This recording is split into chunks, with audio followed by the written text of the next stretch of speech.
G'day. A while back Ron Cavell showed a clip on how to make I guess you call it a varying radius form, and to me it looked very Art Deco, and it's inspired me to make up a stand for a computer that I've got, so I thought I'd run you through that. The first thing I did after working out the shape I wanted was made up a cardboard template.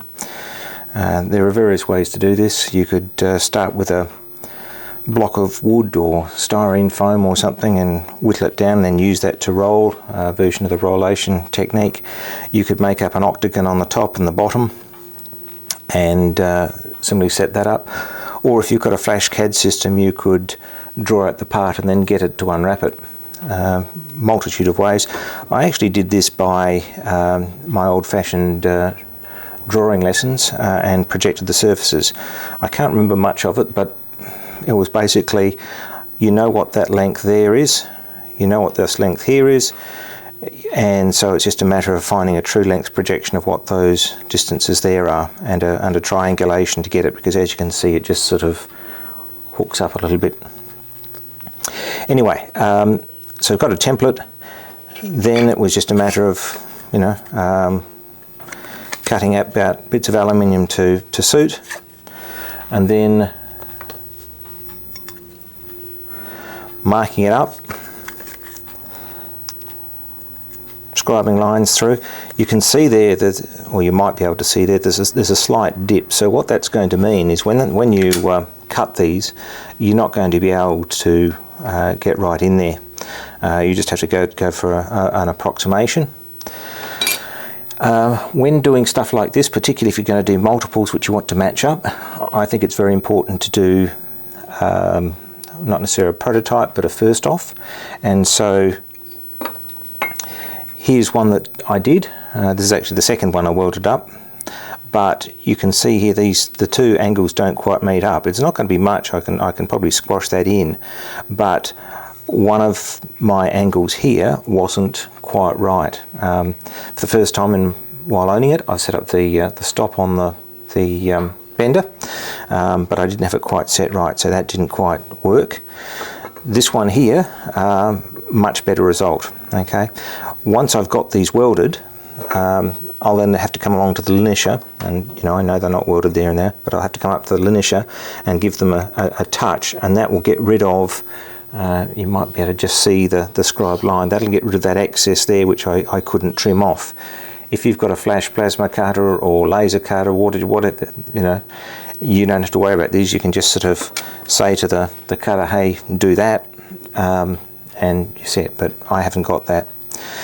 I did put some notches in there, so when I flipped it over, because there's 4 right hands and 4 left hands, and used one of these leather punches, which everybody seems to have one of. No one seems to quite know where they came from or why they bought it in the first place, but that's what I used there to put those notches in, and so I could just come along and put a bit of a tick mark.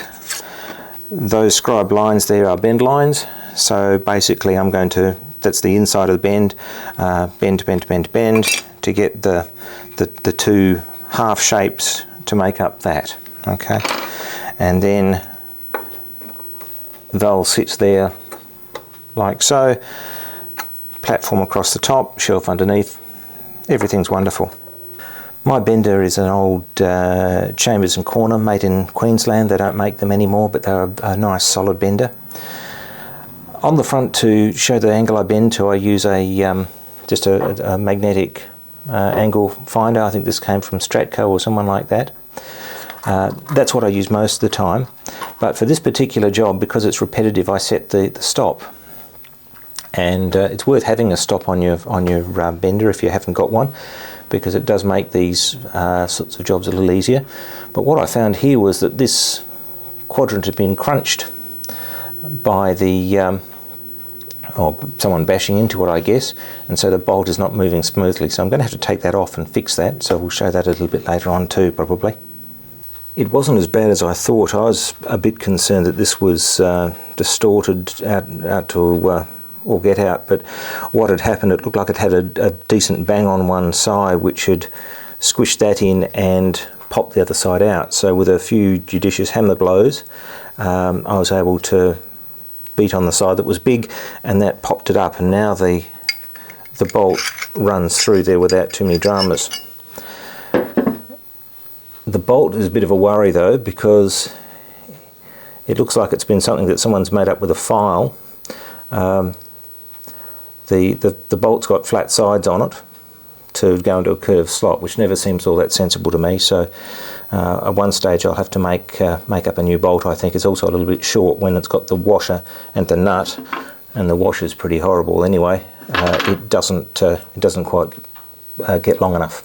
A couple of safety things on this. First of all, you can see a board I've got under here supporting the leaf. These leaves are very heavy. They're that way because they need the stiffness.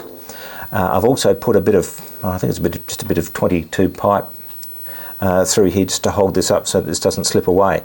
So the whole idea is you want to be able to support the weight while you take out these critical parts. I'll now reverse that process, put a bit of grease on there, and fingers crossed I'll have a working brake again that I can set a stop on.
The legs are done, and now I've got to start working on the top and the bottom. What I want is a situation where the legs are sitting, on the corner of the sheet, and you can actually see the flutes. There's no point in doing them if you can't see them. So what I've done, first of all, I set up a protractor, and it's easy to get yourself mixed up here, but basically I've got the angle of the side there, and what I've done with my blank here is I've started out with a square notch in the corner, which is what, if I was just folding a square sided box, that's what I'd do. Then what I've done is I've gone and put a couple of additional notches there, that when I fold that up, that should, fingers crossed, sit around the sides of the foot. The front is a little trickier. One side has to do that. The other side, I've just got a square lip on there, and that's mainly for strength. And so I've had to work out what it's going to do. So I've got a little bit of that angle where it's going to slide down the side of the leg, and then I've got a square piece here where this is going to fold back under. I've now got the sides folded up with these weird corners, and let me tell you, they catch you. You'll know about it. But my foot is going to go in like that. I'd like to claim that superb planning has got that corner meeting just up at the bend here, but sadly it's not the case. However, that's what I've got. So I'll now weld those up. So I've just got to put the base plate in. And that's going to be basically a square sheet, but it will have a folded lip on the front just for a little bit of strength there too. I don't think I'll match this. I think I'll put a triangular profile on that one just to try and have something a little bit different, but we'll see how we go with that. I've welded the feet on, just a spot here on the front, and a weld down the side here. I've now got the base plate ready to go on. I will have to put some sort of cap over here. I'm sorry to say that my estimate of what the angle of these things was not quite right, so it splays out a little bit, but we can fix that. Would be nice to have it perfect, but sometimes you make your best guess, and that's the way you go with it. One thing I wanted on here, as you can see, is a nice sharp curve. Now, on a normal folder, you couldn't do that, okay, because this bit would interfere. Two options.